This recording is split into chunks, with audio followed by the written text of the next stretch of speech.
નમસ્કાર મિત્રો, જય શ્રી કૃષ્ણ બધાને સ્વાગત છે તમારું આજની વિડીયોમાં। મિત્રો, આજે અમે તમને સંભળાવવા જઈ રહ્યા છીએ વૈતરણી નદી પાર કરતી આત્માની કથા, ગરુડ પુરાણની સાથે પુણ્યકર્મોની અમરગાથા। પ્રાચીન સમયની વાત છે। મૃત્યુ બાદ આત્માનો માર્ગ સરળ નથી હોતો। જ્યારે શરીર પંચતત્વમાં વિલીન થઈ જાય છે ત્યારે આત્મા એકલો ઊભો રહે છે એક રહસ્યમય માર્ગ પર, જ્યાં તેને એક નદીનો સામનો કરવો પડે છે, એક ભયાનક, અકલ્પનીય અને પીડાદાયક નદી, જેને ગરુડ પુરાણમાં વૈતરણી નદી કહેવામાં આવે છે। આખરે વૈતરણી નદીનું રહસ્ય શું છે? ગરુડ પુરાણમાં વર્ણન આવે છે કે વૈતરણી કોઈ સામાન્ય નદી નથી। આ નદી લોહી, માંસ, કીચડ, મળ, મૂત્ર, કાચના ટુકડાઓ અને અગ્નિથી ભરેલી હોય છે। આ નદી આત્માને તેના જીવનભરના કુકર્મોની પીડા એકસાથે આપે છે। જે વ્યક્તિ જીવનભર પાપ કરે છે, બીજાને કષ્ટ આપે છે, ધર્મ, દયા, સેવા અને સત્યથી દૂર રહે છે, તેનો આત્મા આ નદી પાર કરતી વખતે ભયંકર ચીસો પાડે છે, રડે છે, તડપે છે, પરંતુ તેને કોઈ બચાવનાર હોતું નથી।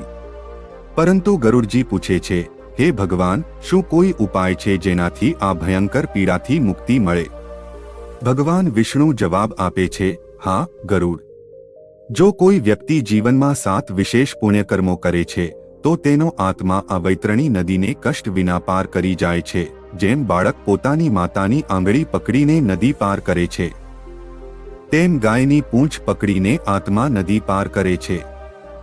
તો પ્રિય ભક્તો, ચાલો જાણીએ તે 7 દિવ્ય પુણ્યકર્મો વિશે, જે આત્માને વૈકુંઠના દ્વાર સુધી પહોંચાડી શકે છે। જ્યારે શરીર પંચતત્વમાં વિલીન થઈ જાય છે ત્યારે આત્મા એક અદૃશ્ય માર્ગ પર એકલો ઊભો હોય છે, જ્યાં ન તો કોઈ પોતાનું હોય છે, ન કોઈ સહારો। આ રહસ્યમય માર્ગ પર આગળ વધતા તે એક ભયાનક નદીના કિનારે પહોંચે છે, જે લોહી, મળ, કાંટાઓ અને જ્વાળાઓથી બળતી હોય છે।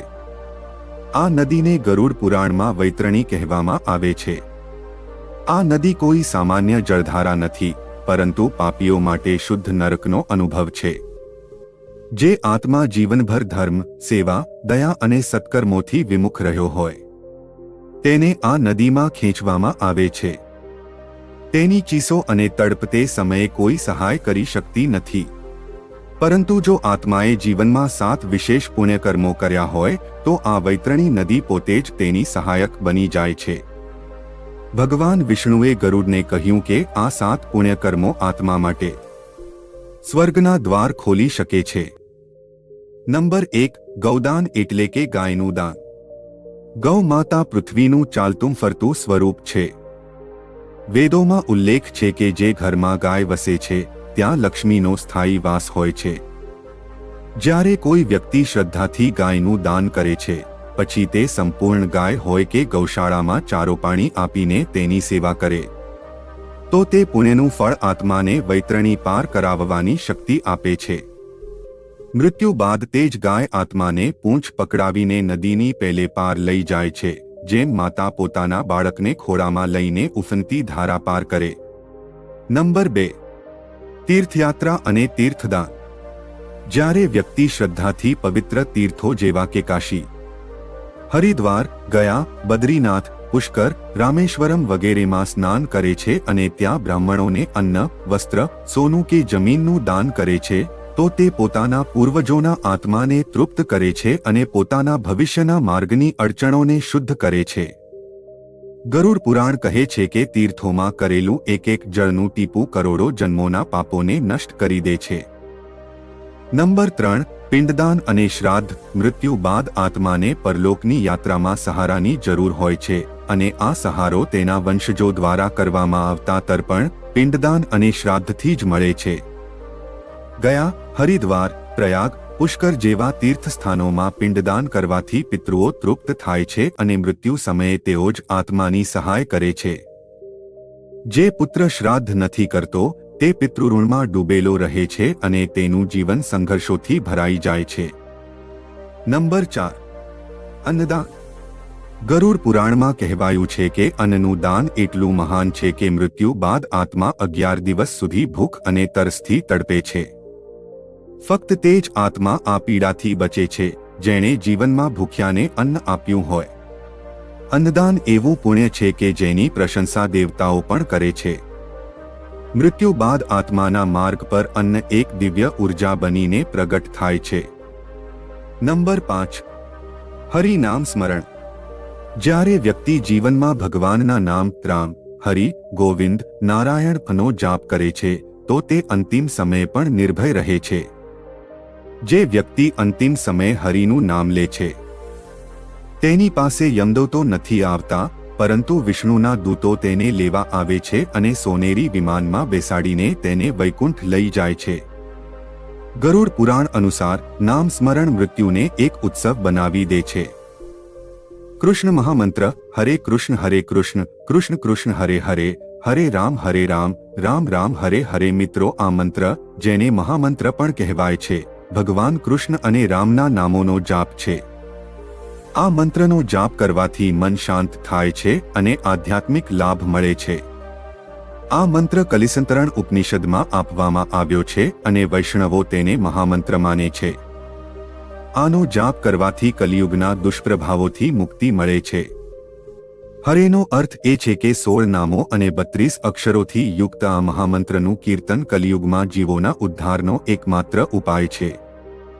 ચૈતન્ય ઉપનિષદમાં કહેવાયું છે, સ મૂળ મંત્રમ જપતી હરે કૃષ્ણતી રામતી, એટલે કે આ મૂળ મંત્રનો જાપ શ્રી હરિ પણ કરે છે.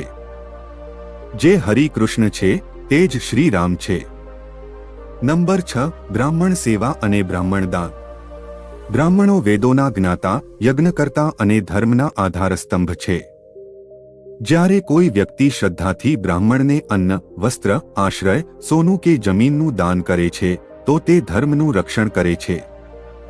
બ્રાહ્મણની સંતુષ્ટિથી દેવતાઓ પ્રસન્ન થાય છે. આ પુણ્ય આત્માની યાત્રામાં એક દિવ્ય આભા બનીને તેની આસપાસ રક્ષણાત્મક કવચ બનાવે છે. નંબર 7. તલ, જળ અને સોનાનું દાન. તિલક, કુંભ, સ્વર્ણદાન, પાપા વિનાશન સ્મૃતમ. તલ પિતૃઓની શાંતિ માટે, જળ તરસ્યા આત્માઓની પીડા શાંત કરવા માટે અને સોનું આત્માની ઉર્જા વધારવા માટે. આ 3 દાન એટલા સૂક્ષ્મ છે કે તેની અસર મૃત્યુ બાદની યાત્રામાં અત્યંત મહત્વપૂર્ણ બની જાય છે. તલનું દાન પિતૃઓને શાંતિ આપે છે, જળનું દાન મૃત આત્માઓની તરસ શાંત કરે છે અને સોનાનું દાન આત્માને દિવ્ય તેજ અને આભા પ્રદાન કરે છે. ગરુડ પુરાણ કહે છે કે જે વ્યક્તિ સંક્રાંતિ, અમાવસ્યા, એકાદશી, શ્રાદ્ધ પક્ષ, પૂર્ણિમા જેવા પર્વો પર આ 3 દાન શ્રદ્ધાથી કરે છે તેના આત્માને વૈતરણી પાર કરવામાં કોઈ અડચણ આવતી નથી. આ 7 પુણ્યકર્મો માત્ર જીવનમાં જ નહીં પરંતુ મૃત્યુ બાદની યાત્રામાં પણ પ્રકાશ બની જાય છે અને આ પ્રકાશ વૈતરણીની કાળી ધારાઓને પણ શાંત કરી દે છે. ગરુડ પુરાણ આપણને ભય નથી બતાવતું, પરંતુ જીવનના સત્યથી પરિચય કરાવે છે કે મૃત્યુ એ અંત નથી, ફક્ત એક નવી યાત્રાની શરૂઆત છે. આ યાત્રાને સફળ બનાવવી આપણા વર્તમાન કર્મો પર નિર્ભર છે. તેથી જીવનને ધર્મ, સેવા, દયા અને ભક્તિથી ભરી દો, કારણ કે આજે કરેલું પુણ્ય જ આત્માની આવતીકાલની નૌકા બનશે અને તે પાર, જ્યાં વૈકુંઠ છે, ત્યાં આત્માને વિશ્રાંતિ મળશે. જો તમે આ 7 પુણ્યકર્મોમાંથી એક પણ હજુ સુધી નથી કર્યું તો ડરશો નહીં. હજુ પણ સમય છે. વૈતરણીના દ્વાર હજુ ખુલ્લા છે અને 7 પુણ્યકર્મોની નૌકા તમારી રાહ જોઈ રહી છે. પુણ્યથી મોક્ષ સુધીની સીડી શું છે? આ 7 પુણ્યકર્મોમાંથી જો કોઈ વ્યક્તિ ફક્ત 2-3 પણ શ્રદ્ધા અને નિષ્ઠાથી કરી લે તો તેનો આત્મા મૃત્યુ બાદ વૈતરણીને સરળતાથી પાર કરી શકે છે. આ કર્મો માત્ર પરંપરા નથી, પરંતુ આત્માનું રક્ષણ કવચ છે. વૈતરણીની ભયાનક ધારાઓ આ પુણ્યકર્મોના પુણ્યજળથી શાંત થઈ જાય છે. મૃત્યુ કોઈ અંત નથી, તે એક નવા માર્ગની શરૂઆત છે. તેથી આજે જ એક પુણ્યકર્મ પસંદ કરો અને વૈતરણીના પુલ તરફ પહેલું પગલું ભરો.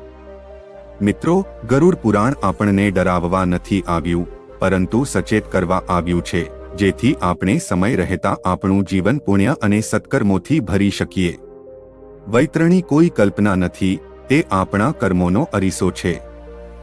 જો જીવનમાં આ 7 દિવ્ય પુણ્યકર્મો ગૌદાન, તીર્થદાન, પિંડદાન, અન્નદાન, હરિનામ સ્મરણ, બ્રાહ્મણ સેવા અને તલજસોનાનું દાન અપનાવવામાં આવે તો મૃત્યુ પણ હાસ્યમાં બદલાઈ શકે છે. તેથી ભાઈઓ અને બહેનો, આજથી જ સંકલ્પ લો. દરરોજ એક નાનું પુણ્ય આત્માના કલ્યાણ માટે કરો, કારણ કે જ્યારે અંતિમ ક્ષણ આવશે ત્યારે સાથે ફક્ત આપણા કર્મો અને હરિનામ જ હશે. તો મિત્રો, આશા રાખું છું કે આજની કહાની તમને પસંદ આવી હશે.